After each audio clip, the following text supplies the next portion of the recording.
happened during President Trump's first term from December 22nd of 2018 to January 25th of 2019. Ryan Schmelz, Fox News. It's Election Day. All eyes are on the tight race for New Jersey's next governor. Mark Meredith reports from Montclair, New Jersey. This race also having national implications, with many Democrats wanting this to be a referendum on the Trump administration. Democrats are running Congresswoman Mikey Sherrill as their nominee against Republican former Assemblyman Jack Ciattarelli. While the Republicans insist Trump is not on voters' minds, Democrats believe Washington's moves very much impact the Garden State. The president has not held any in-person rallies in New Jersey, but overnight Trump hosted a telephone rally for the GOP ticket, urging his supporters to show up at the polls today. For her part, Sherrill has embraced the Democratic establishment. She's campaigned with leaders on the left, including former President Obama. And the people of Virginia are going to the polls today to elect the first female governor. Democrat Abigail Spanberger, a former member of Congress, has been running a strong campaign. Winsome Sears, the current lieutenant governor, is hoping she'll get a strong turnout today. I'm going to make sure you keep as much of your own money in your pocket because you worked hard for it. So taxes are going to be lower. You're going to be safe and secure in your own homes. We know how to do this. We're not going to defund the police. We're not going to get rid of their qualified immunity. And then, of course, we're going to make sure we continue to create jobs. I want to create generational wealth. I want people to have a will to fight over it. Meanwhile, Matt Carpenter of FRC Action told Washington Watch that we should also keep an eye on the race for Attorney General. You think back a couple weeks when Democrat Attorney General nominee Jay Jones' text messages came to light, those vile messages where he was fantasizing about the violent end of a political opponent and his family. You did see the race tighten a bit. There has been some polling that suggested Republican Attorney General Jason Miyares could be on top. That's certainly one to watch. Spanberger has refused to answer questions about her endorsement of Jones for Attorney General after those text messages came to light. A conservative activist believes that New Yorkers could very well elect a far-left Islamist to be their next mayor. Zoran Mandani calls himself a Democrat socialist, but President Trump and many political pundits say he is a communist because his policies reflect a government takeover of transportation, housing, and even grocery stores. Gary Bauer is chairman of the Campaign for Working Families. During an appearance on American Family Radio, he pointed out it's all about demographics. Demographics are everything in politics as well as in culture. And in New York now, the population is about 10% Muslim. And they see this as their chance to make a mark on the most important, iconic city in the United States. And Bauer says then you've got the growing power of the National Socialists of America. In many ways, New York City is their ground zero. They're very well organized, and they have a whole lot of money. So we could very well wake up on Wednesday morning and the two great financial centers of the capitalist West, London and New York, will have Muslim mayors and be going down the road of far-left politics. I'm Chad Groening. Former Vice President Dick Cheney has died at the age of 84. His family putting out a statement saying he died Monday due to complications of pneumonia and cardiac and vascular disease. Madeline Rivera has more. Cheney's political service spanned several decades and administrations. He worked in the Nixon administration and became President Gerald Ford's chief of staff at 34 years old. He served 5 terms in the House, establishing a staunchly conservative record. His impact, though, is perhaps most felt in national security. As Secretary of Defense under former President George H.W. Bush, he directed 2 of the largest military campaigns in recent history, Operation Just Cause in Panama and Operation Desert Storm in the Middle East. For American Family News, I'm Rusty Pugh. If we lose this cultural war, we're going to have a hedonistic, humanistic society. Discover the story of the culture warrior Don Wildmon and how he went head-to-head with Hollywood, Playboy, the homosexual agenda, and the Disney empire. The movement Don started paved the way for Christians to boldly stand for truth and righteousness in a hostile culture. Watch Culture Warrior today for free. Visit culturewarrior.movie. Welcome to Today's Issues, offering a Christian response to the issues of the day. Here's your host, Tim Wildmon, President of the American Family Association.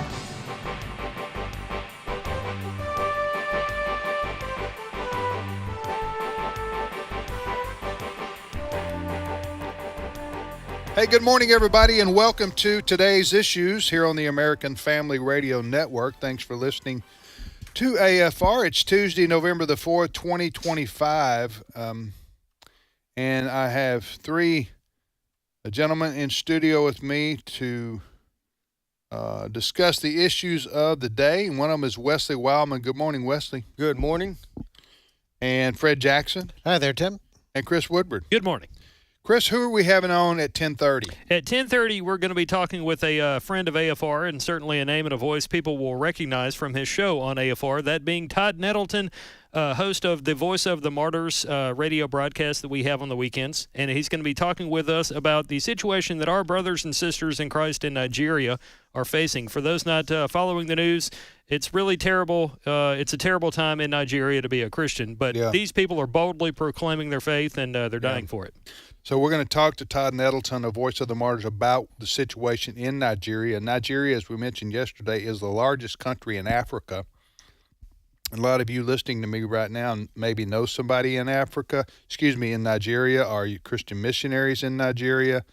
Whatever the case may be, Nigeria is, well known around the world for as a major country on the continent of Africa. So we're going to talk about what's going on there with Todd Nettleton, and a lot of other topics to talk about today, including what happened, overnight. Yes. Dick Cheney, former vice president, two-time vice president, passed away at the age of 84. We have this story on our website, afn.net. The family says Mr. Cheney died due to complications of pneumonia and cardiac and vascular disease. And we have a lengthy statement from the family there on afn.net. We also have some audio from people remembering their time having worked with Vice President Cheney.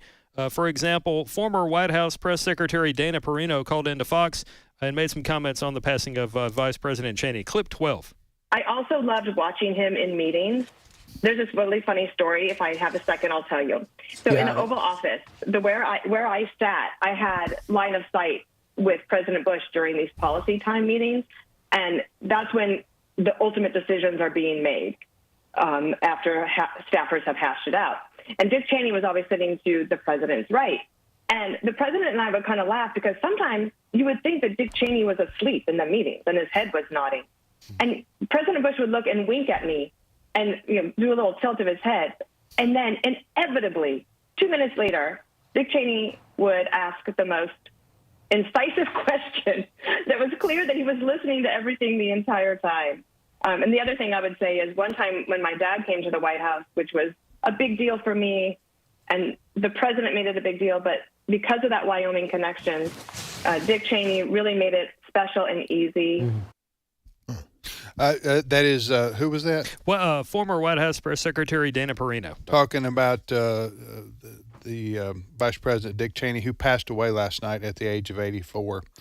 You don't remember Vice President Cheney, do you, Wesley? I don't. I'm pulling up his Fred and I, Wikipedia now. Yeah. Well, Fred and I do. Well, we can tell you all about it. Yeah. He served in Congress for a long time as the representative from Wyoming. I'm talking about the House of Representatives. And then he became George Bush's vice president. And he was served in that position for 8 years. He really had no desire to run for president, though, did he? I don't remember any. He was defense secretary one time. He served in both Bush administrations. That's right. And, of course, he was vice president. He was pivotal. I mean, during the Iraq War. Yeah. He was more, and it's kind of interesting, the headline from the AP this morning, one of the most powerful vice presidents in U.S. history. He did not follow the script that, the vice president, he's named vice president, then he goes off and does other things. He was like a co-president, quite frankly. He was, and that's what Dana Perino was referring to there, kind of laughing a little bit that she and President Bush used to note that maybe Dick Cheney, is he falling asleep? No, he wasn't. He was thinking about what was being said. That's what I tell Allison I'm doing in church. It happens to the best of when us. I get the elbow in the ribs about but do you come back with, don't go to sleep in church? Do you come back with I'm thinking about what the pastor answer? just said. You know what I'm saying? Deeply.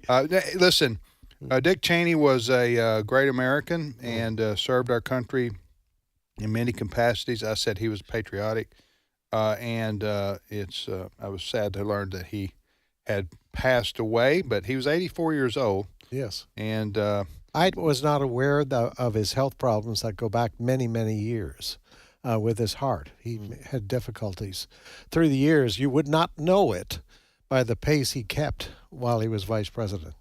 Yeah. Go ahead. Well, I was going to ask, what were a couple of the things that he was remembered for, good or bad?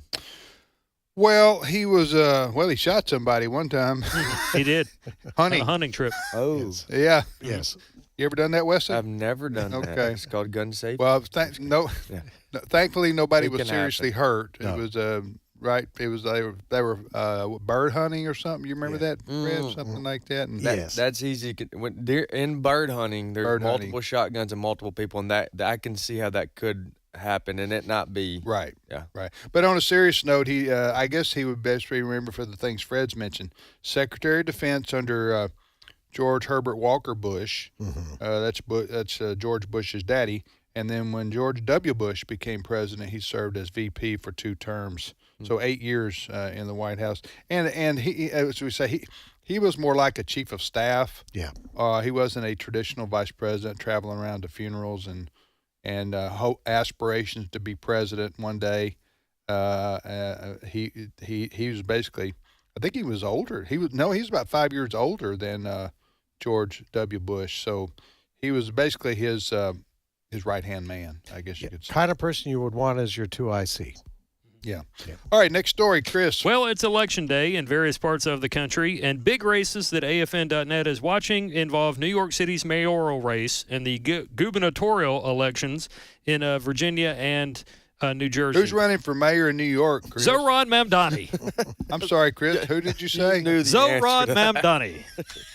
I think you just wanted to hear. I do. Right. The way Chris says his name. I think anybody can say it, but like, that has a little bit of. It's like a superhero or something. Yeah. Or a supervillain, depending on the person you that's ask. true. Supervillain. So it's a big. Everybody's watching to see what happens. Zohran Mamdani is a socialist / communist. Yes. Unapologetically so, and he's going to. He would be the mayor of the largest city in America if he wins today. Yes, and it looks like he will win based on the polling. For example, he's leading the 2 challengers in today's election. Former Democrat turned independent governor Andrew Cuomo is running as mayor of New York City. He's in second place, and then Republican Curtis Silva is in third. If Silva had dropped out, one might make the argument that Cuomo has a real chance here of defeating Zohran Mamdani in the mayoral election. But it looks like, due to things like exit polling and interviews and news articles and all kinds of things, that Zohran Mamdani will probably be the mayor of New York City come tomorrow, barring some sort of comeback from Cuomo here in the last minute. What's interesting about this race is that President Trump has intervened here and has actually endorsed Governor Cuomo, or at least told people in New York City to vote Cuomo. Mm-hmm. Curtis Silva doesn't have a chance of winning, Trump says, so vote Cuomo. And I have some audio of Cuomo talking about this, saying, look, Trump doesn't support me. He just doesn't like Zohran Mamdani. Clip 5. How's it feel to have Trump's endorsement just a couple of hours ago? Yeah. President Trump doesn't support me. He opposes Mamdani, right? He believes that Mamdani is an existential threat to New York. He believes he's a communist. He believes he'll bankrupt New York. So he opposes Mamdani. He doesn't support me. It's the opposition of Mamdani. Well, that's true. It's very true. It's true, but that is a great political answer, because Cuomo's trying to tell people, I'm not tied to Donald Trump, because Cuomo at this point, that's not a winner in the city of New York. No, he is hoping that Cuomo is still hoping that he'll get the vote of traditional Democrats in New York, and he's hoping he's going to persuade some Republicans not to vote for Sliwa. So he's hoping he can put all that together to perhaps win over Mamdani. We'll wait and see. Well, leading up until today, or over the weekend, I have tongue-in-cheek said, and I that I'm kind of pulling for Mondani just so they can get what they asked for, so to speak, and so that we can get the idea would be for me is that he would be able to implicate his plan, assuming he can. A lot of it's unconstitutional. Impose his plan. Yeah. Then we could see the ripple effect, and we can learn from it as a nation, right? Without having a general.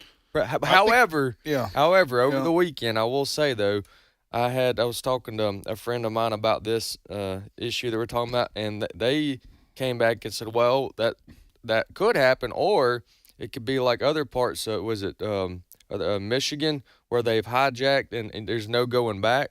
But basically, I guess a flip side that could happen is Mondani wins. Is it Mamdani? Is I saying that correct? Mamdani wins, and then we concede that ground to a different country, and you never go back. Yeah. Well, we'll find out what happens. But, yeah, it will be a study in communism, so to speak, if Mondani wins. And whether he can accomplish all the things he said he wants to do there in New York City, even as powerful as the mayor's office is, would remain to be seen. And also, what are the implications, ramifications of the housing market, for example, if it's true that, a fifth of New Yorkers are planning to leave? Should he get, maybe not a fifth, but whatever it is, it's a substantial number. Yep. Planning to leave if he gets elected, because he is as far left as you can get. This is what this guy is. Mm-hmm. Yeah. So he's very soft on crime, is very anti-police, believes in free everything for everybody by taxing the rich. And defund the police means no police. Yeah, he's been on that bandwagon too. Now he wouldn't say that today. Well, he would come back when he got some pushback. Yeah. All right, so we'll watch and see what happens. I'm glad that race will be over today. He's very anti-Israel too. Mm-hmm. That's true. He has said that if Prime Minister Netanyahu arrives in New York, that he would arrest him on behalf of the World Court. Yeah. Okay. I mean, there's so many. He did say that. Mm-hmm. Yeah. Yeah. And it's one thing when we get passionate about something, both sides can be a little bit hyperbolic at times. Obviously, we've seen that. However, when he's a self-identified communist, you don't have to. I don't think none of us or anybody on our movement has to be hyperbolic about what he potentially could do when he's stated everything we've already said as part of his He's proud mission. of it. Yes. I mean, he's proud of it. I mean, his far left position. So. In some candidates, you have to go look at where they give money to in order to uncover a few things. Where they get money from? Or where they get money from. But in this case, this is pretty obvious. Yeah. But this is part of a bigger story, though. What's going on inside the Democratic Party? Yeah. Oh, yeah, absolutely. It's been going on for how long? About probably 10 years. Yeah. AOC, Bernie Sanders. I know he's not Democrat, but he votes with Democrats. Right. He is part of that radical left. We talk about the squad members, all of that sort of thing. And this is what your traditional Democrats are concerned about: the success. They're very concerned about the success of Mamdani in New York, because they see this element taking over. The traditional Democrats are very worried that this element is not going to go beyond New York City, and they're going to rope it. You were talking about Minneapolis, Seattle. All of these are radical lefts. They're all socialists. And I think the media will, if he wins tonight, tomorrow, whenever, the media will make him into the next Barack Obama. Or the next Bernie Sanders, really. The really radical person. Somebody will make the case that because he can win in New York City with millions of people and diverse ethnicities and all these other things, he can win the White House. I guarantee you unite the country. Somebody will push. He will win tonight, tomorrow, whatever, and somebody will try to say that he should run in 2028. Yep. Next story. That's enough New York mayor stuff. Let's do this because President Trump, in addition to telling people to vote for Cuomo, he's also out there pitching for really any Republican running for office today or in the Cuomo's not a Republican; he's an independent. Correct. Thank you. In addition to supporting Cuomo somehow, some way, Trump wants people to vote Republican in these and future elections. Clip 1.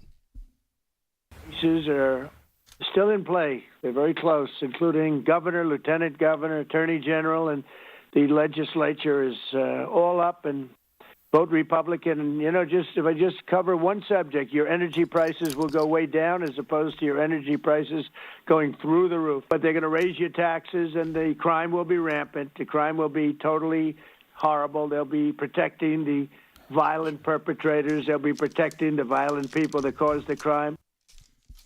That was President Trump telling people to vote Republican. Right.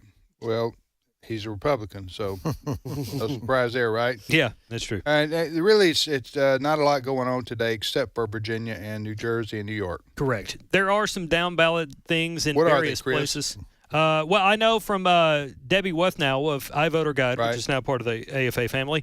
Debbie was on Washington Watch last week with Tony Perkins. I think it was Jody Heiss hosting that day, and she was talking about how there were some school board elections in various parts of the country. There's also a lot of ballot referendums, and we're going to be covering this tonight, Lord willing, on AFN. Where we're going to be Lord's talking willing? well, if the Lord tarries and we cover the news tonight. Yes. We're going to be covering I'm just picking on ballot Brother referendums. Chris Yeah, here. I I know what you're saying. Go ahead. him on his toes. You do whatever you want to as long as I remain Right. gainfully employed, and sir. you get a paycheck and feed I have your family. 3 people depending on me to Right. eat. I got so, you. Okay. So I got some down.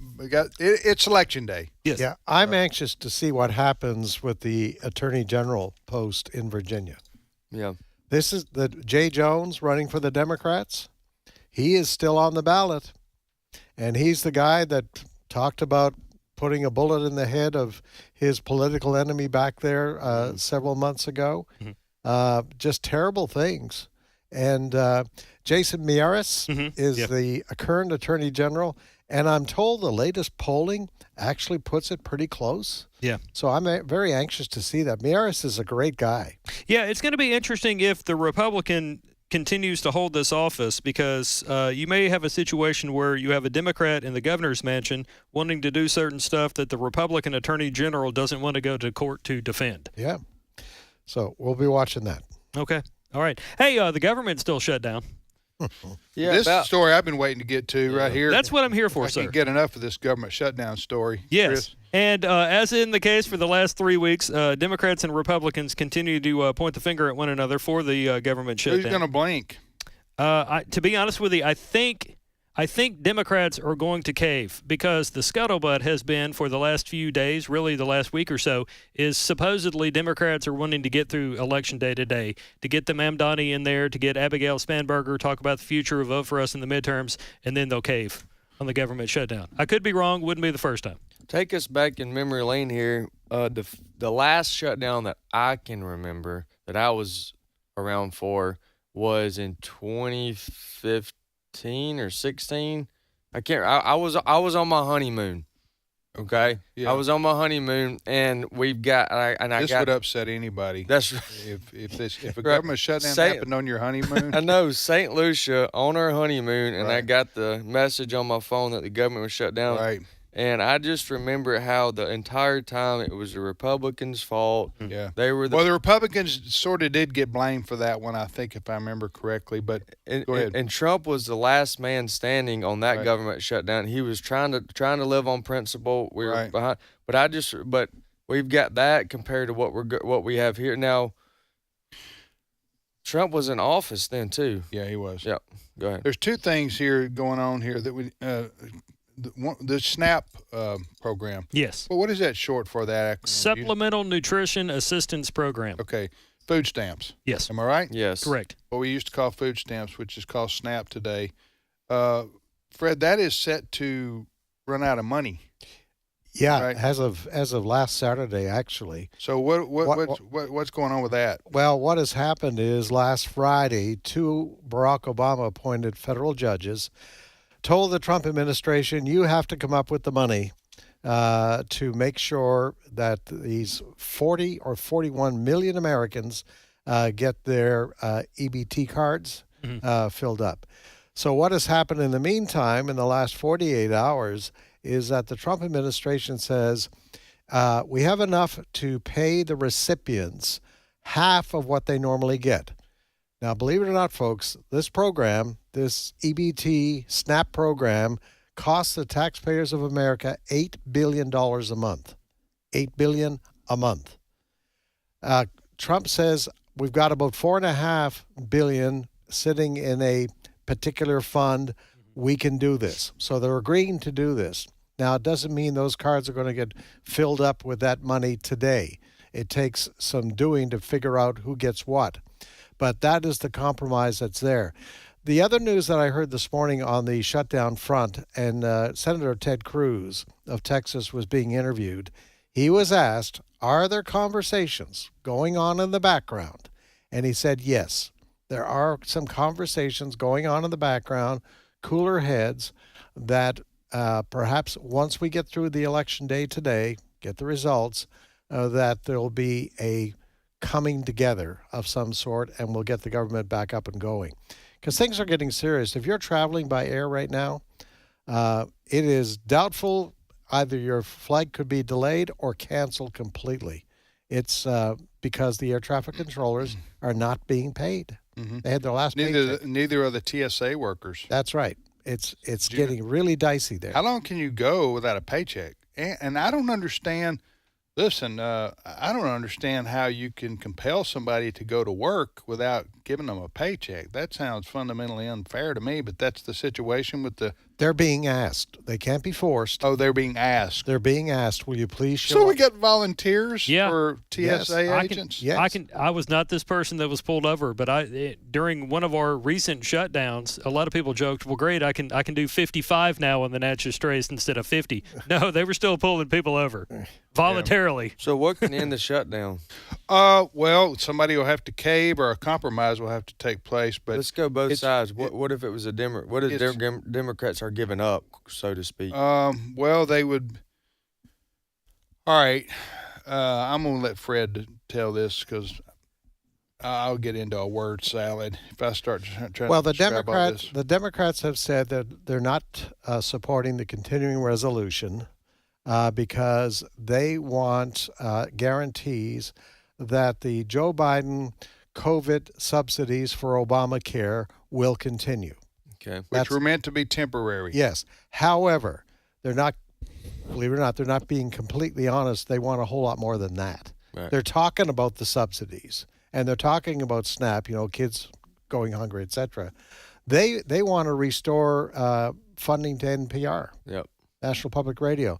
They want to restore funding to all of these agencies out there, these government agencies all over the world that get supplements from the government. They want, we are told, about $1.5 trillion in renewed spending that was cut out in the big beautiful bill. So that's what it's about. But I think they're going to give in on this, and I think you're going to see. We have some Democrat influencers that have said that the Democrats need to give in, don't we? Well, I don't know about an influencer, but I know the head of the biggest government worker union basically said, y'all need to quit fighting, come back to work, get the clean CR, and figure this out once you're back open. For the government union head to be saying that, it's basically saying Democrats give it up. And even Barack Obama, during one of the shutdowns in his administration, had talked about how this is what elections are for. So really, this is a midterm election issue, not something in 2025. I wonder what's going to happen, though, if the SNAP program runs out of money. People will have to go to work. Well, yeah, or they'll go on a theft rampage. Yeah. Some of them do already work, but, it's going to be problems. Yeah. Well, they'll probably, I said this a month ago. I said they'll probably get this worked out in the next week, but who knows? We'll be back momentarily with more of today's issues on the American Family Radio Network.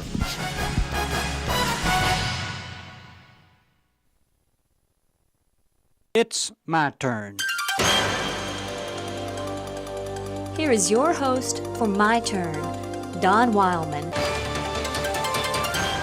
Once upon a time in the long, long ago, the sun and the wind got into an argument. They were arguing about which of the two was more powerful. Back and forth they argued, each stating why he was more powerful than the other. Well, this argument went on for several days. Finally, the moon, being as tired as he was wise, told the two that he had had enough. Instead of the two continually arguing about who was more powerful, they should have a test. The sun and the wind agreed to such an idea. They would settle the question once and for all. As the wind looked down upon the earth, he saw a man walking along a road. I suggest, stated the wind, that we see who can make the man remove his coat. The one which makes the man remove his coat will be declared the most powerful. The wind was thinking of the force he had with which to blow the coat off the man's back. But the sun agreed to the test. It was decided that the wind would try first. The sun backed away and went behind a cloud to allow the wind first chance. Well, the wind began to blow, without much force at first, but then a little stronger. And, much to the surprise of the wind, instead of taking the coat off, the man only pulled it tighter around him. Soon the wind was blowing at full force, and the wind made the man colder and colder. And the colder he got, the more he pulled his coat around him to protect him from the wind. Finally, exhausted from the ordeal, the wind gave up. I cannot make him pull off his coat, the wind said. And if I can't, I know you can't, he said to the sun. Well, the sun didn't say anything. Very slowly he moved from behind the cloud and began to send his warm rays down upon the man. As it began to get warm, the man unbuttoned his coat and let it hang loose. Then the sun, in all its brilliance, unleashed its powerful rays of warmth upon the man. Within a short time, the man was taking off his coat. "You win," said the wind. "You did by warmth what I could not do by force." You know, it's that way in life.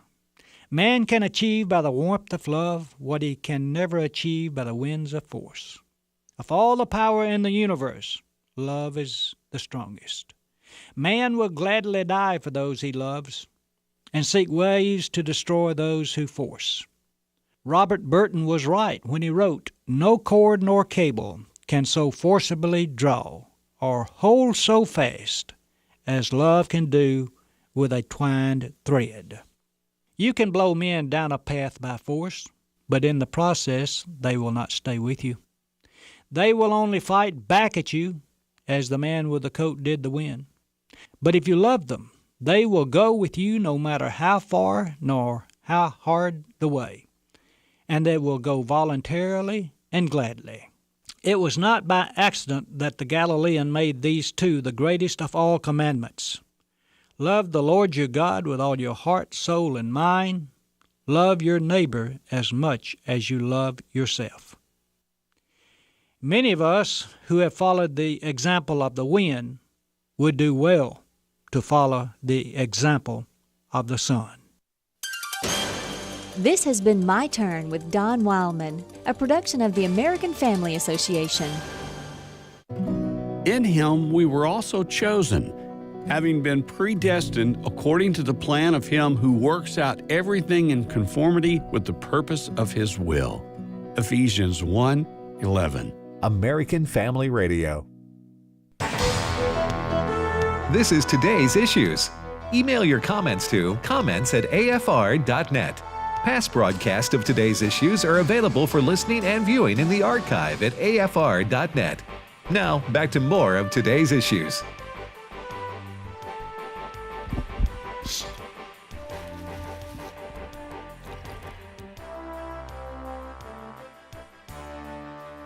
Hey, welcome back, everybody, to the radio program Today's Issues on American Family Radio. Today, again, is Tuesday, November the 4th.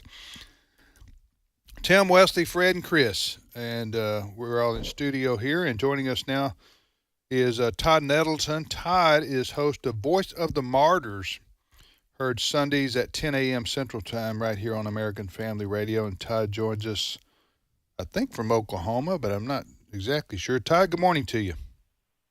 Good morning. Yes, from Bartlesville, Oklahoma.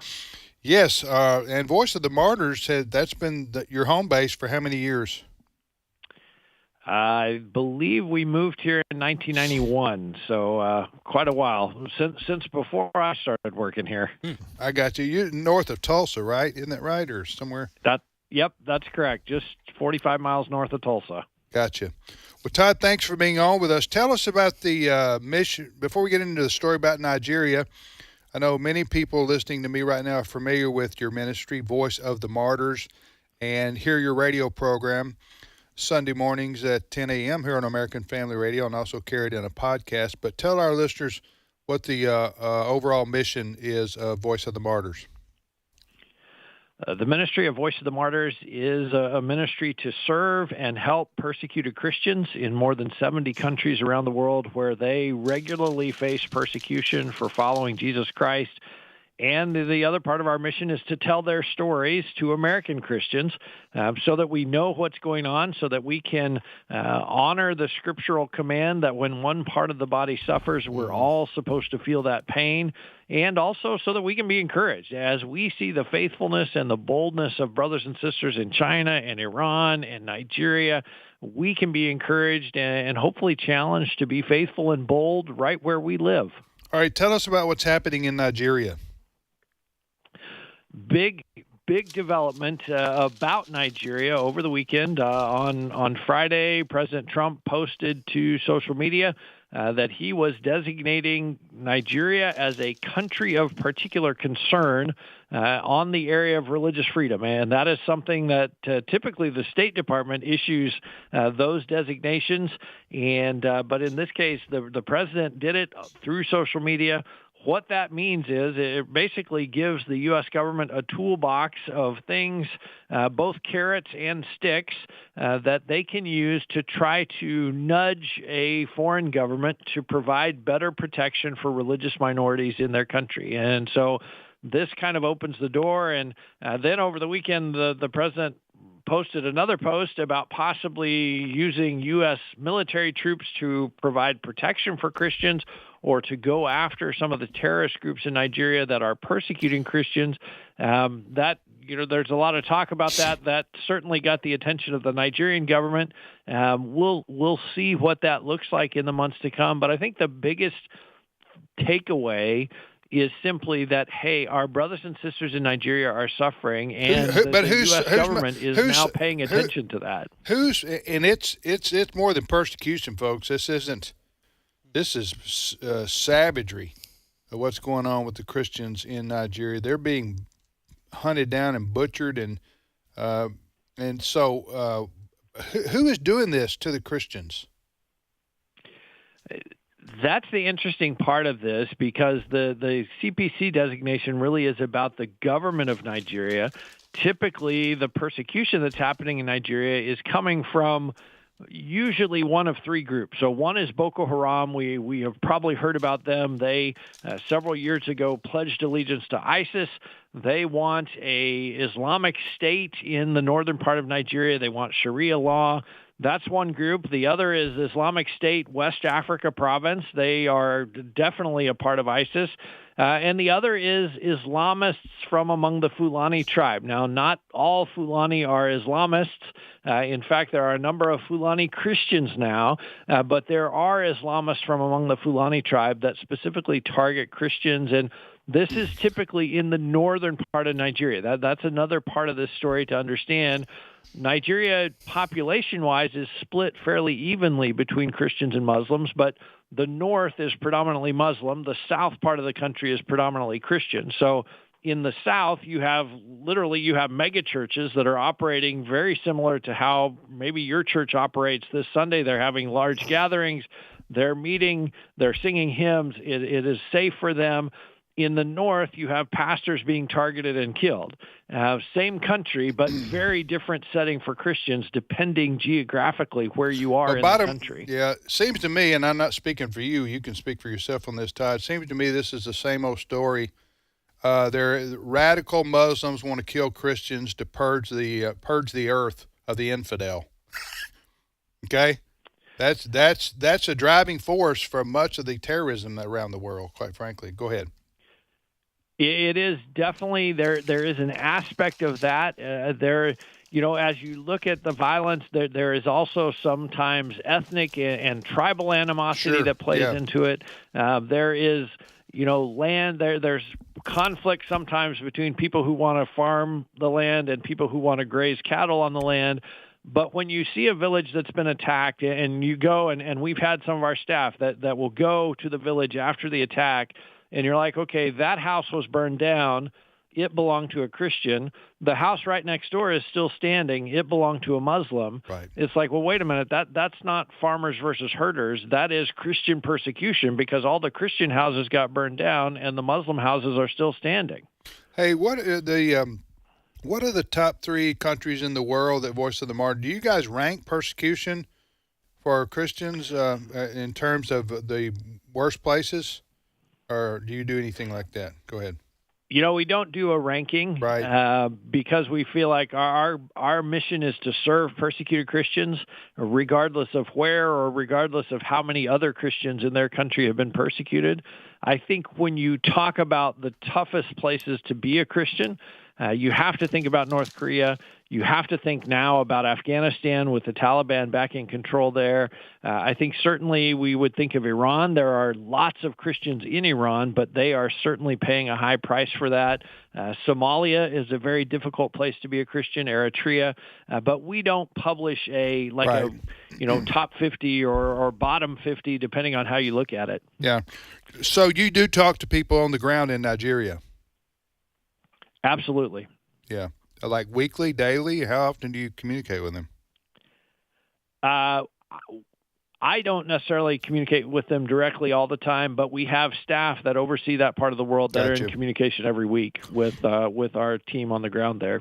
All right, Todd. Todd Nettleton, host of Voice of the Martyrs, heard Sundays at 10 a.m. Central Time right here on American Family Radio. How can people get in touch with you guys, follow you guys, that kind of thing? Persecution.com is the main Voice of the Martyrs website. It's an easy one to remember, persecution.com. We can connect you up there with our free monthly magazine. We can also connect you with the podcast, and would love to have you come. And, our goal is to help you know what's happening with the body of Christ, to help you be able to pray effectively for persecuted Christians in Nigeria and in other places around the world. All right, Todd, thanks for joining us. We will pray for your ministry, and thank you for being on with us. You're welcome. Thanks for having me. Okay, that's Todd Nettleton from Voice of the Martyrs in Bartlesville. That's where Bartlesville, Oklahoma is their international headquarters, I guess you could say. You're listening to Today's Issues on American Family Radio. All I would do is ask people to pray for the Christians in Nigeria specifically. Yeah. Because it is bad. You can read about it. It's bad. We think we have problems here sometimes in the U.S. and in Canada and other places, and they are real in terms of our religious freedoms and our rights. But these folks in Nigeria, live where the Christians there live, thinking they might lose their house or their family. Mm-hmm. Go ahead. Well, and just murdered. Yeah. I mean, that kind of thing. All right, next story, Chris. Well, wait, hold on. Before you do that, Chris, excuse me. Mm-hmm. Wesley, share your story. You shared devotion this morning. I was going to, but also, do we need to tease it and do it later? Now? Do it now. Now's it. Okay, here we go. Tell people the backdrop and what happened here.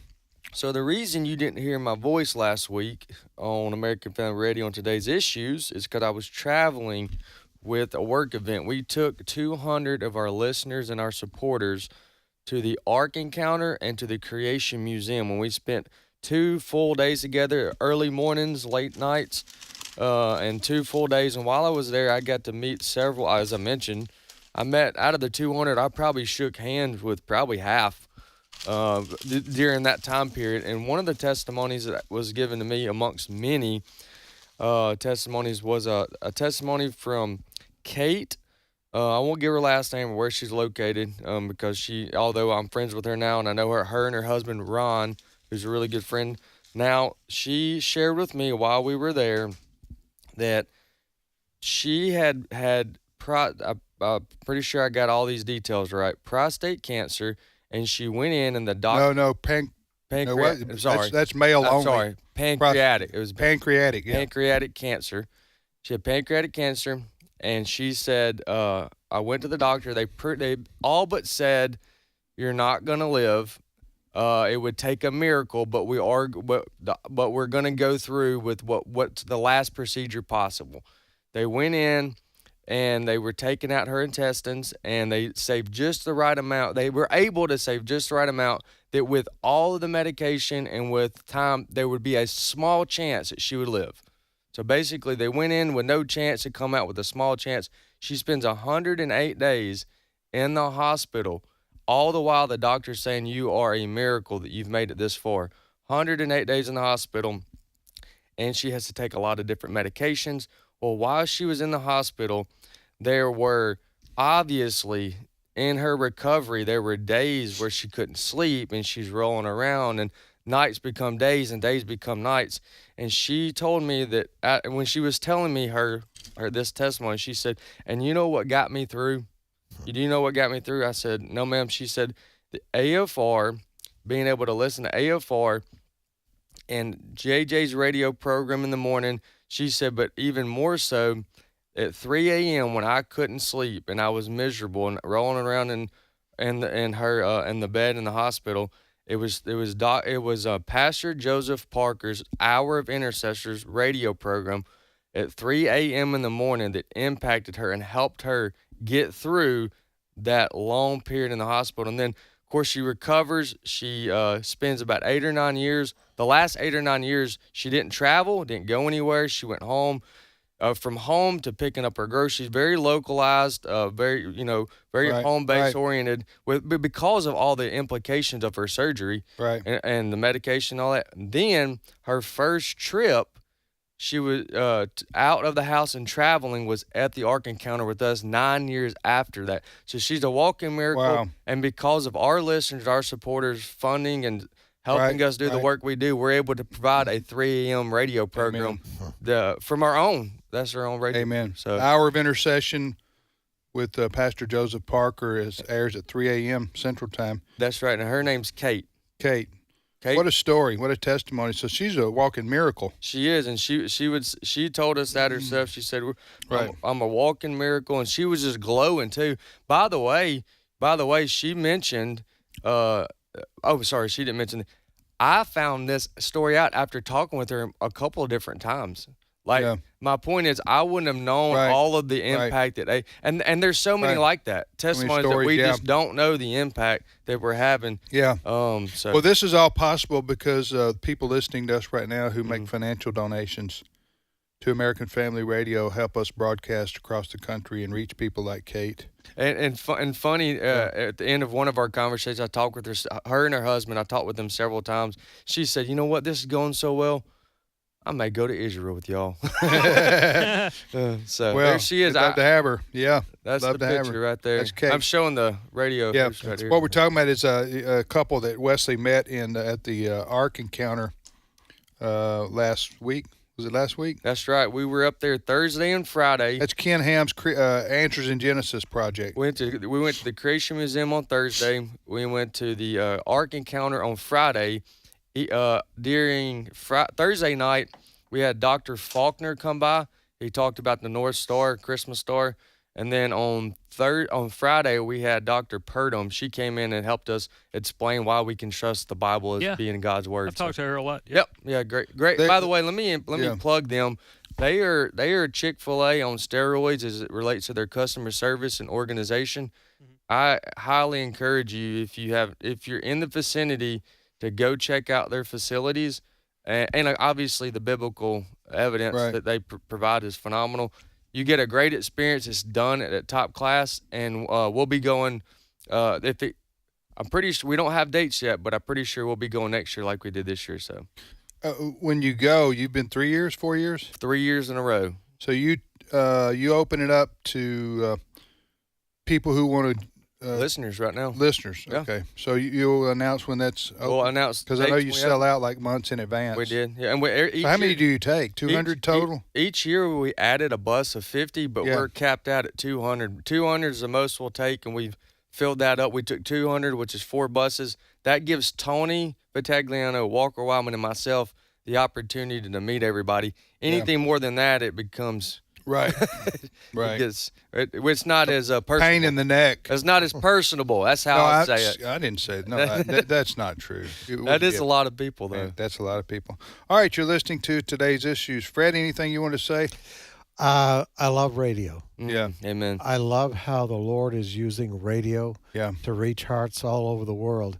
We get the testimonies during Share-a-thon. Mm-hmm. You can have a radio in a jail cell. Yeah. You can have a radio in a hospital room. You can have a radio on. That 18-wheeler truck driver going across the country, they drive a lot at night. They have a radio on. We get all of these testimonies. TV is powerful, but radio gets places where TV can't. Yeah, absolutely. And the wonderful part about American Family Radio now, you can take it all over the world. Yeah. The app's been a game changer. Take it all over the world, Right. folks. And it's ministering the programs that we have on American Family Radio. We do information programming, obviously. We have great preaching programs. We've got a program Monday through Friday gives financial advice. I mean, we've got this huge menu. Yeah. Exploring the Word. You know, it's there for you. All you have to do is press the button, turn it on your cell phone, whatever the case may be. American Family Radio is there for you. God is using it in a powerful way. Love that testimony. Amen. One of the first people that I really got to listening to after starting here, I was listening to Dr. Adrian Rogers. Yes. On the way home, and I really got into it. And I was like, man, this guy's great. And for people who don't know my story, I didn't become a Christian until I was 28 years old. So all this was new to me. After I got saved, started working there and all that stuff. But anyway, I'm listening to Adrian Rogers, in his big booming voice, which I can't do justice to, obviously. But I got into listening to his show, and then I'm watching television with my father-in-law one day, and he puts it on one of his sermons, and I'm like, oh, I love this guy. I listen to his shows all the time. And my father-in-law goes, yeah, it was a sad day when he left us. And I had no idea. I think I was like the last person that knew Pastor Rogers had gone home to be with the Lord. But nonetheless, we do have, what I'm trying to say is, even people that have gone home to be with Jesus and we're still airing their stuff, they're still having an impact on this side of eternity. And it touched my heart. And I don't know why. Radio. Yeah. All right, you're listening to Today's Issues on AFR. Next story, Chris. All right. So this is probably the beginning of a discussion that may carry over after the break. So stay tuned to this program for more on this. But in recent days, Tucker Carlson had a conversation with a man that many consider to be an anti-Semite, Nick Fuentes. They mocked Christians like Mike Huckabee and Senator Ted Cruz, who support Israel's right to its land and existence. For example, they claimed Christian Zionists are, quote, seized by a brain virus, and that their beliefs are, quote, Christian heresy. Somebody that didn't care for this one iota was Tony Perkins, president of Family Research Council, friend of this program. Tony wrote an op-ed blasting this conversation. The headline is Tucker Carlson's mockery and God's irrevocable call. So Tony is one person out there, and to be honest with you, there's a lot of people blasting Tucker Carlson for this segment. Not Tony, Tucker. Yes. Just emphasize there. Okay, so we talked about this at our meeting this morning, preparing to do the radio show, our staff meeting, our guys in this room. We discussed this issue. First, let me say, I was a big fan, and I think everybody in here was, of Tucker Carlson during his Fox News days. Yes. He was outstanding as a journalist and as a talk show host on Fox News. He had one of the highest rated programs there, right? Yep, evening show. And then he and Fox News got crossways. I don't know what happened exactly there, but he left. Pardon me. He left there and started his own podcast, right? Yes. And then he started to do some things that I thought, and a lot of people thought, what is he doing? What is Tucker doing? What is he saying? Of course, he's a highly intelligent man. He speaks for himself, and he knows full well he doesn't. In other words, his thinking is thought out. Can I say that in that way? So, and then he started interviewing people like these Tate brothers, and I'm going, what's the value of this interview right here? Didn't he interview the Iranian leader? Yeah, the Iranian leader, and I don't know. But the main thing that's developed in the last week or so is Tucker saying, "Do you have his quote? He doesn't believe in quote Christian Zionism. Mm-hmm. Yep. That he believes that God doesn't have a covenant with the Jews any longer. Right. Now, have I got that right? You do have that right. I will say this, just a caveat. We're not implying or saying that interviewing people of opposing views is the ultimate problem here. I think I want to be careful that we don't do it because I agree with that. Although there are lines. There are. Sure, there are lines. Yeah. But it's the propagandizing of issues, and it's not giving the full story of it. And does that make sense? Yeah. Let's go over. You want to to help Fred. me out here? Yeah. Go ahead, Fred, because explain what's going on there with Tucker. Well, he was doing this interview with this Nick Fuentes. We reviewed a little bit of what Nick Fuentes says on the air. He's a racist. He's a Holocaust denier. It's awful. All of those things. Where a lot of people are taking issue with Tucker Carlson is Tucker Carlson did not push back when Nick Fuentes was saying these things, like claiming. It was like Tucker agreed with him? That's the issue here, that people are upset. Yep. You know, this guy claimed Christian Zionists are seized by a brain virus and that their beliefs are Christian heresy. Who said that? Well, this is what came up in this interview. Tucker Carlson is being criticized because he didn't push back against that. And that's where this is. Why would you have this fellow on your show in the first place? That's the thing. You know, I agree with Wesley. You can have people that you can have disagreements about. But when it goes to this extent that this Fuentes guy goes, why give him a platform? Mm-hmm. And if you're going to give him a platform, you got to vehemently disagree with him on the air to show that you don't agree with him. And this didn't happen. Not softball, not lob softballs. Right. That's it exactly. Tony, our good friend Tony Perkins has done an editorial on this, and basically Tony, being a Baptist pastor, among other things, goes to Scripture. He goes to Romans chapters 10 and 11, where the Apostle Paul, in his letter to the Romans, said, wait a minute, you Gentiles, don't you start thinking that God is through with the Jewish people, because that would be the breaking of the Abrahamic covenant. And Tony said if God broke his covenant with the Jewish people, if he broke the Abrahamic covenant, maybe God can break his promise to you when it comes to salvation. That's the issue here, that people are, and that's why we have to fight this anti-Semitism. We have to fight this idea that God is through with the Jewish people. Is this called replacement theology? Yes, in many quarters. That sphere. Huh? It's in that sphere. It's in that sphere that God is through with the Jewish people and that the church has replaced the Jewish people in Israel. And Tony Perkins and others are saying that is simply not true. But Tucker Carlson is saying if you believe that the Abrahamic covenant still exists today, that you have a brain virus. Yes. And he calls it Christian heresy to believe that. And he called out Ted Cruz and Mike Huckabee, didn't he? By name. Yes. He did more than call them out. He's just being ugly and mean. Yeah. Unnecessarily. Tucker was? Yeah. Yeah, when he gets mad, he lashes. Yeah. Tucker.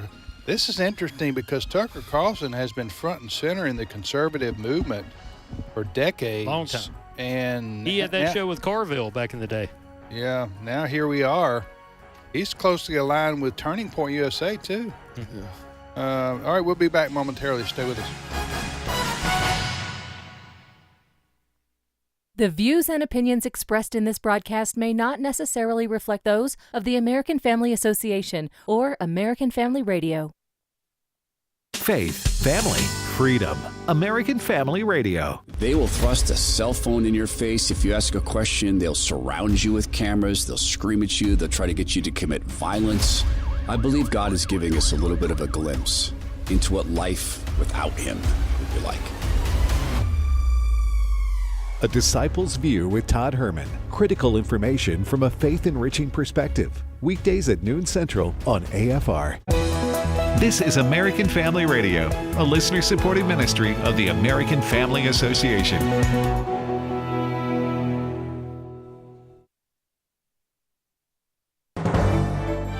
American Family News, I'm Rusty Pugh.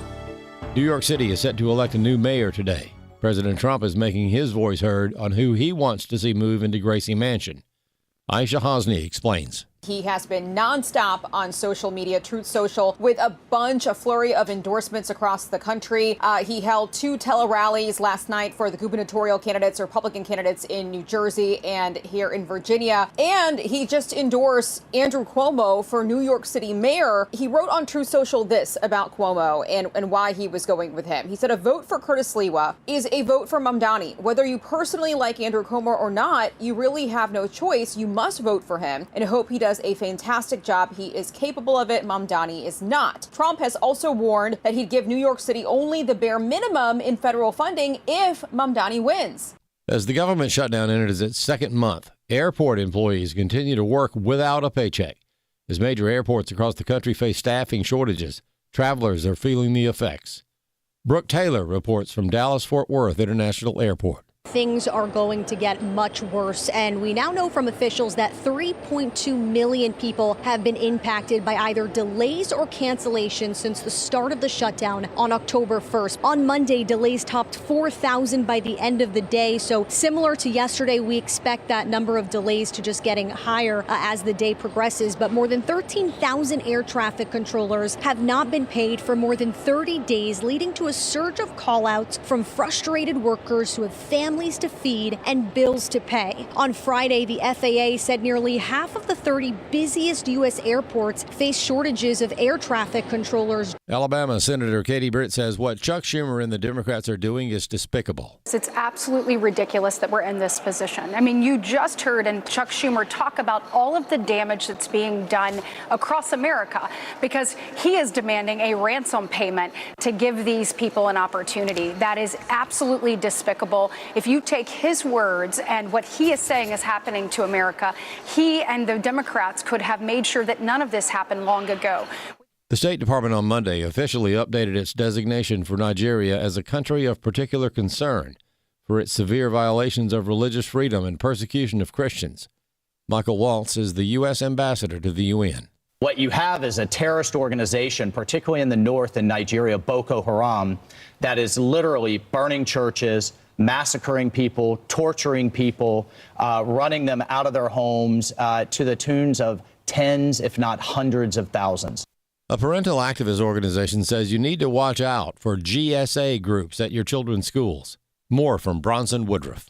Mass Resistance says most parents are completely unaware that GSA clubs, or Gay Straight Alliance clubs, are even in their local schools. The outlet says that over previous decades, the name has morphed into Genders and Sexualities Alliance. It reports that some schools use less odious names like the Rainbow Club, Diversity Club, Spectrum Club, or Equity Club. Arthur Schopper is National Field Director for Mass Resistance. His team explained that whatever label these groups may have attached, these are, quote, basically homosexual and transgender clubs for students and the core tool of the LGBT movement's agenda targeting children. He said there are more reports to come on this topic. We're going to be talking about how the proponents of these Gay Straight Alliance clubs are relying on a misreading of a 1984 federal law, which ensured that there was no viewpoint discrimination in public schools, especially when it came to extracurricular or volunteer clubs. Schopper explained the Gay Straight Alliance's presence in schools was predicated by the notion of stopping bullying. When the fact is there's a lot of research which shows that bullying is actually in decline in many public schools.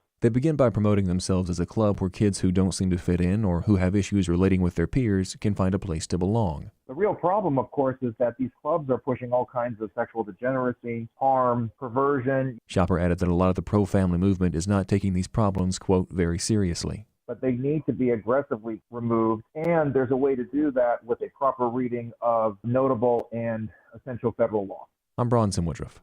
There's more news online at afn.net and download the AFN mobile app for your Apple or Android device. I'm Rusty Pugh.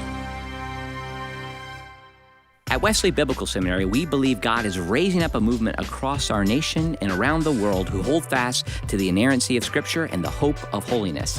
We do this through bachelor's, master's, and doctoral degrees, certificate programs, and even training for lay people. So whatever your next step is in being equipped for ministry, we're here for you. And if you believe these are the kind of pastors we need leading churches in the future, we invite you to think about giving to Wesley Biblical Seminary. Learn more about us at wbs.edu. Today's Issues continues on AFR with your host, Tim Wildmon, President of the American Family Association.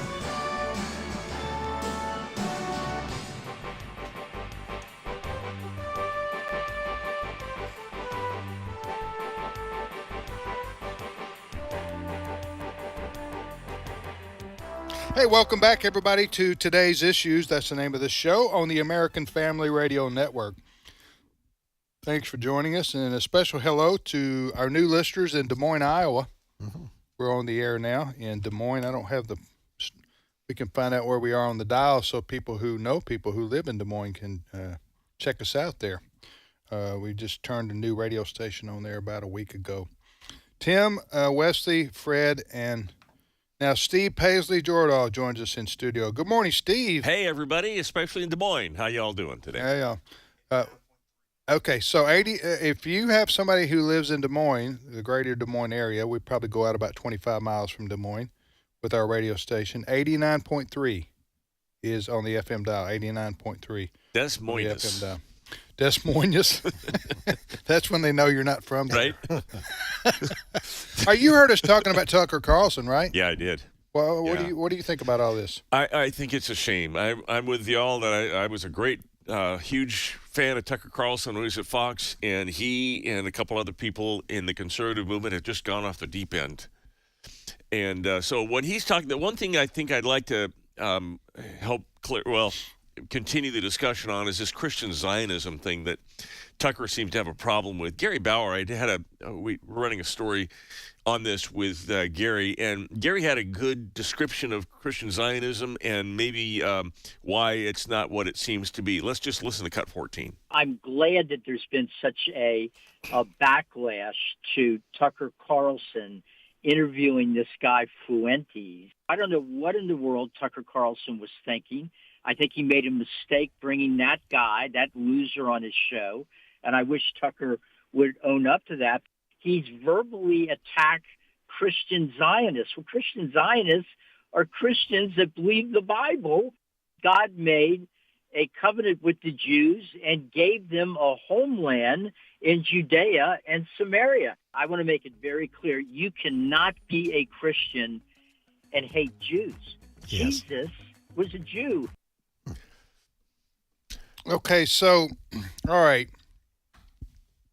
Let me just state this part of it, too. You can disagree with the policies of the nation of Israel and the government of Israel. You can disagree with their policies while not, quote, hating the Jews or not thinking that God has abandoned them and therefore we should. Thank you. I knew you were here for a reason, Steve. More than one. But Fred, you know what I'm trying to say here, Fred? Oh, absolutely. Go ahead, lay it out. I mean, I disagree that Israel allows gay pride parades in Jerusalem. Right. So I disagree with that. Right. That doesn't negate the... No, you can disagree with... And when it comes up, you criticize right. it. Yeah. Absolutely. And we have. We've done stories on this. There may be political decisions that are made in Israel that we disagree with. But when it comes to believing that the Jews today are still part of that covenant that God gave Abraham in Genesis chapter 12, I will bless those that bless you, curse those that curse you. That is the Abrahamic covenant. Do we believe we talked about this at our story meeting this morning, that there are two different covenants, one for Jews and one for Gentiles? No. Right. No. Right. That's a good point. Paul points that out. There's no such thing as a dual covenant. That's what some people believe, that the Jews will be saved by keeping the law. No. That's why Jesus came. Right. He came to fulfill the law, the Bible says, very clear. Jews as well as the Gentiles. Yes. Right. But as far as supporting the Jewish people, they have a right to that nation, that area.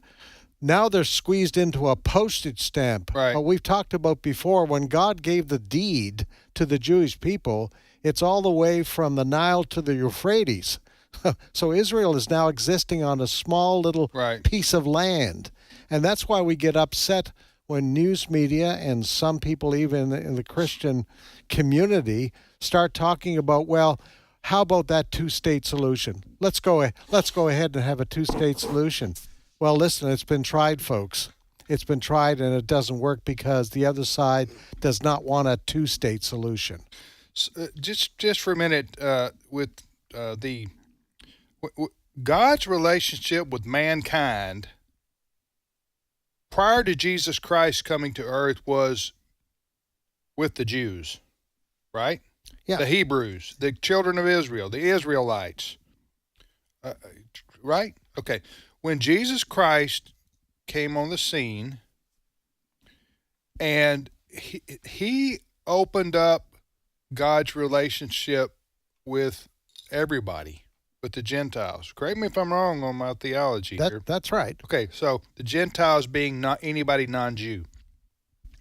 So salvation is now available for those who believe and trust in Jesus Christ for forgiveness of sins.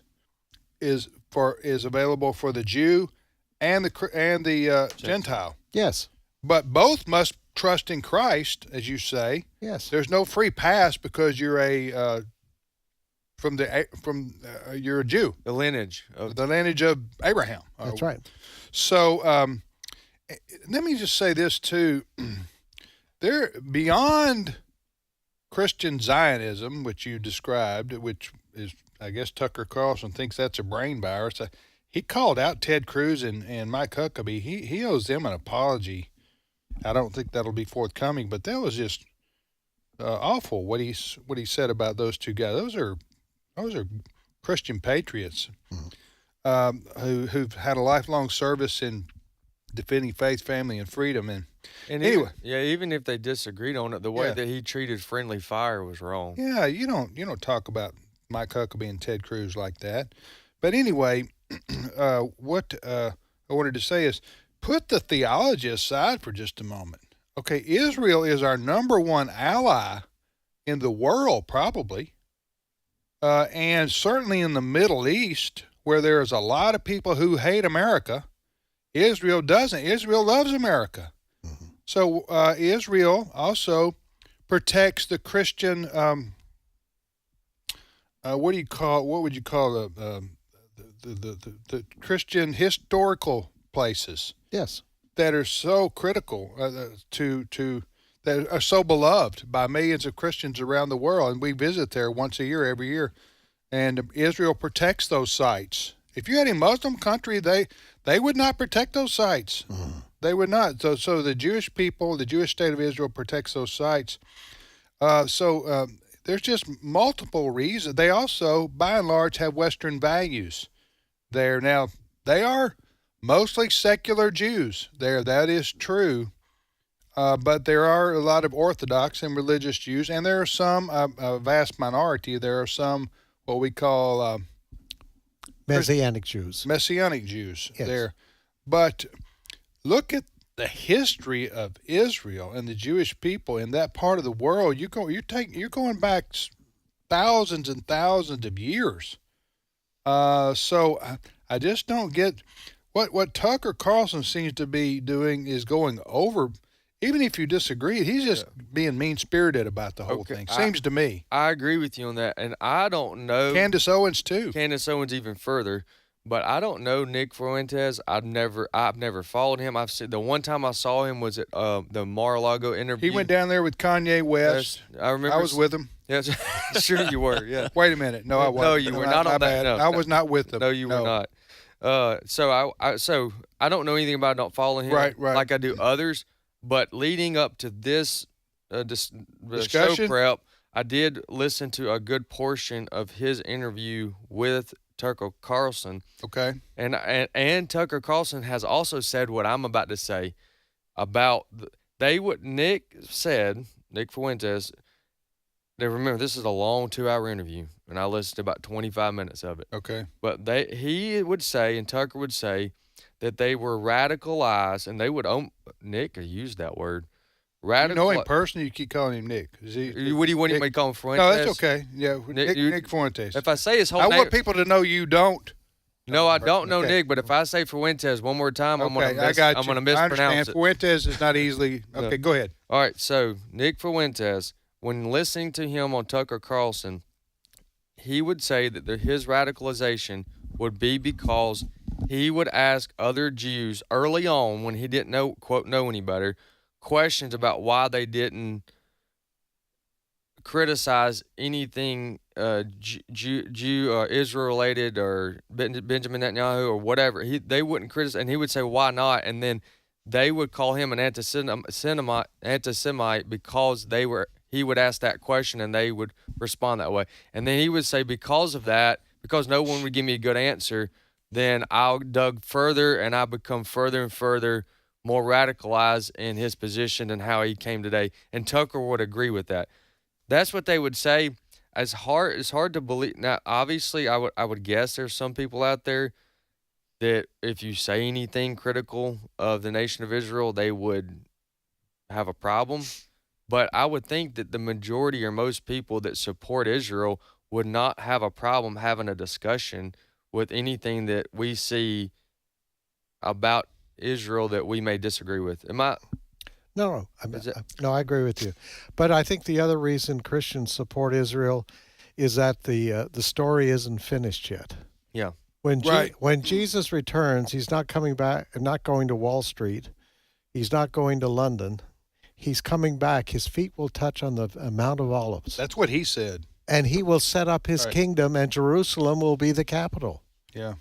So that story isn't over yet. So to say, that God is through with the Jewish people, God is through with Israel, is simply factually not true. Yeah. Amen. All right, next story. Can I say one more thing? Yeah, go ahead. One more thing about the whole Tucker thing, which is right now we're seeing the left wrestle with the extremes of its party. We're seeing communism come in. We're seeing Mamdani. We're seeing AOC. We're seeing them held captive by the radicals on the left. I am calling on mainstream, clear-thinking conservatives and Republicans to repudiate this wholeheartedly, 100%, clearly and now, because the one thing that I don't want to see is the right have a civil war within its ranks like the left is having. It is decimating the chances, I think, the voting chances nationally, I think, of the left. Yeah. And I just don't think it's helpful. I think I want to see this nipped in the bud. I don't want to see the radical right do what the radical left did to the Democrats. Yep. Yeah. All right. Speaking of elections having consequences, Eric Holder, you remember him from the former Attorney General. Obama. Barack Obama. Mm-hmm. He is looking forward. He says that there is a fair chance that Democrats, he thinks they have a good chance of at some point taking back both houses of Congress and the White House. And when that happens, he is insisting on some changes, mainly to the United States Supreme Court. Let's listen to cut 16. The reality is, and it pains me to say this, I think the Supreme Court is a broken institution. And it's something that has to be, I think, a part of the national conversation in 26 and in 28. What are we going to do about the Supreme Court? And I think that we have to think about, again, talking about the acquisition and the use of power. If there is a Democratic trifecta in 2028, and I think the possibility of that is pretty good, Supreme Court reform is something that has to be considered. Term limits, I think, at a minimum, potentially expanding the court is something I think that also should be considered. We cannot leave in place without a discussion, at least, and I think without substantive reforms being put in place, this Supreme Court as it is presently constituted. Elections have consequences. I guarantee you, if the Democrats had won and had been able to appoint 3 or 4 more liberal Supreme Court justices, they would not be anywhere close to this. That's why Senate Majority Leader Thune is not willing to give in to the suggestion of ending the filibuster. Because if you end the filibuster and there are 51 Democrat senators at some point, they will say, okay, filibuster's gone. You guys set the precedent for it. And then they can do what they want with the Supreme Court. They can make Puerto Rico a state. They can make D.C. a state. That's been on the agenda for some time. Eric Holder is just repeating what has been talked about for years amongst Democrats. Yeah. All right. Next story. All right. We are. There's a discussion right now on the economy of the United States. There are some signs that you could take either way. The stock market is doing pretty well. The housing market seems to be slowing down. There are some people saying we might be in for some trouble, but I want to point out something that the Trump administration has done that has kind of kept the strength in the economy. And it is through the Interior Secretary Doug Burgum. And he is confirming that the United States has just set an all-time record in domestic oil production. Remember when Donald Trump ran on Drill, Baby Drill? Yep. It's the reason the energy costs are down. Gas prices remain low. And it's because he has revived the oil and gas production in this country. Yep. Well, that's a good thing. It is a good thing. We always like a good economy, and especially with Good News travel coming up, Thanksgiving travel and everything coming up, you might be grateful for some good gas prices. Yep. So what? I think we got unanimity on this one, Steve. We're all for lower gas prices. And so drill, baby, no, drill. I want them lower though. Lower. Lower than. Well, so gas prices have basically been stabilized for the last couple of years, right?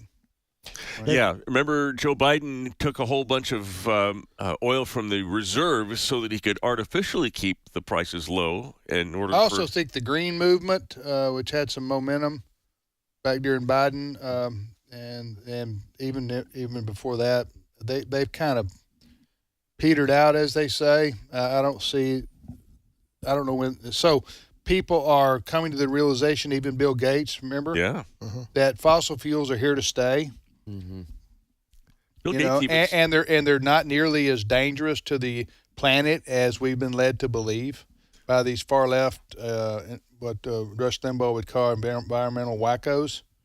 So I think they're not able to scare people anymore like they once were, and so I think that's helpful to our economy. Bill Gates went as far as to say that the world will not end because of any kind of climate crisis. There is no climate crisis. That's what he said? That's what he said. Okay. Well, that isn't what he said 10 years ago. No. 10 years ago, he was going, we're all going to die That's right. of a hot planet if we don't do A, B, and C. And now I guess he was wrong. One day. I think he even admits he was wrong. One day I'm going to do what I've said I'm going to do. What are you going to do, Wesley? I've been saying for years.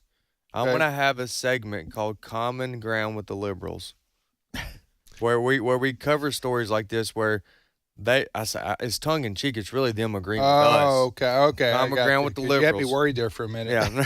That's the point of the. But I thought I raised you better than this, you know. Because we'll let them get the last. We'll let them make. We'll make. In other words, you want to highlight how they've come around to our way of thinking because our way of thinking proved to be true. True. Yeah, but we can call. We want to let them have their. I got you. It was comical during the Biden years.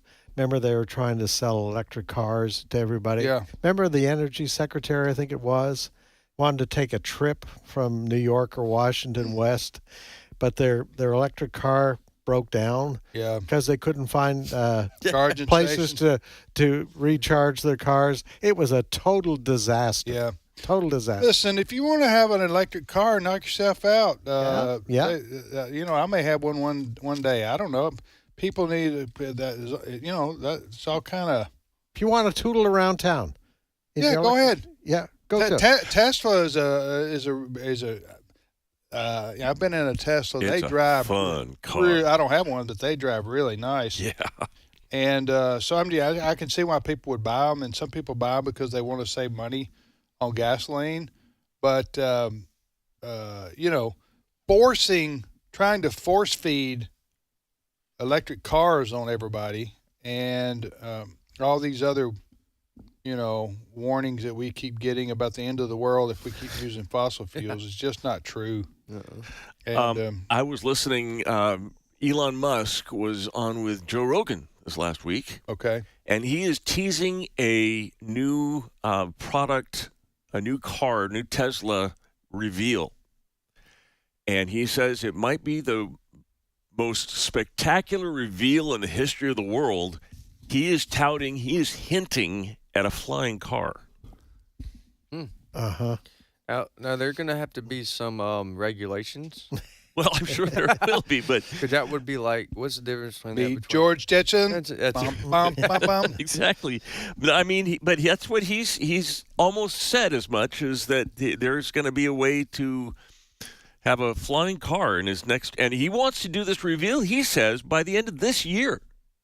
Yeah, I'm thinking about the potential. Flying car. Okay. But you're right, though. Who's going to police the skies? You know? Huh? Am I the only one thinking this? I was. You was, that, too? Yeah. You were. I was. Back to the Future had that all set. I'm just messing with you. You should say I was. I say you were. Right? Let's move on. Yeah. We got 5 minutes. I was trying to make a No, we're neither one of us are any good at English, so we just need to move on. All right. C+, not awful. Well, It'd be better. Did you know? We'll end a little. Listen, I ain't going to argue with you no more. I ain't going to argue no more. No. Go ahead, Steve. Sorry. My son's over here rebelling. I'll leave that to you two to figure out. Okay. But this is probably why the Southern Baptists don't have one of these. But did you know that the Vatican has a chief astronomer? Oh. His name is Father Richard de Souza, and he has been named the chief astronomer of the Vatican. And what does he do? Well, he is opining about what would happen if there are little green men. Does he do mass for astronauts or something? Well, no. He opines. He said he was asked the question about what would happen to theology if we discovered aliens, little green men aliens, like from another planet. And he said, theology would have to be reimagined and take into consideration other beings. He said that they'd be part of God's creation. They'd be the children of God, but would they be covered by Jesus? Would you be able to baptize them? This is getting all into the weird weeds, which is why, again, I think the Southern Baptists and the evangelicals don't have chief astronomers. Yeah. No, I just believe what the Bible says about the heavens. Yeah. You know. What does the Bible say, Fred? Bible says there's 3 levels of heavens, and out there somewhere is where Jesus went. He is building a home for us for all eternity. And I'm as things get crazier here, I'm looking more forward to that every day. Yeah. Every day. My dad, who's a pastor for 40 years, used to opine that if there is life on other planets, it's angelic life. It's where the angels go to. Maybe they have, if there is life on other planets, it would have to be angelic because Christ died for humankind. He didn't go to another planet to die for them too. This is what Answers in Genesis would teach, because they covered this alien issue at the Ark Encounter that we went to. Am I close to what they were saying? Okay. Yep. Good. I'm glad to know it. Well, this that addresses aliens, but it doesn't do anything for me about Bigfoot. Well, I don't know. That's Wednesdays. Oh, we're going to cover that tomorrow?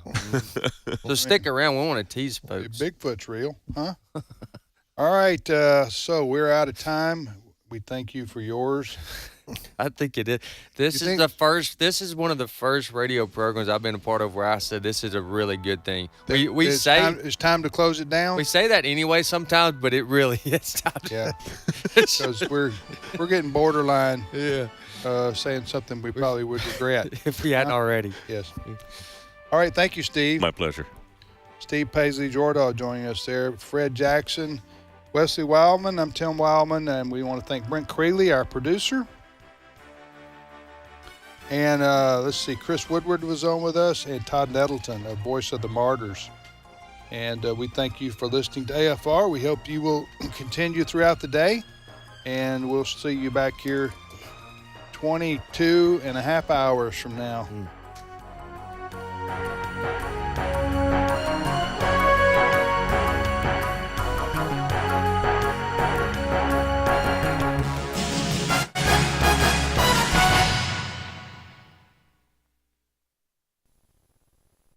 Hey, my name is Wesley Wildmon. And I'm Walker Wildmon.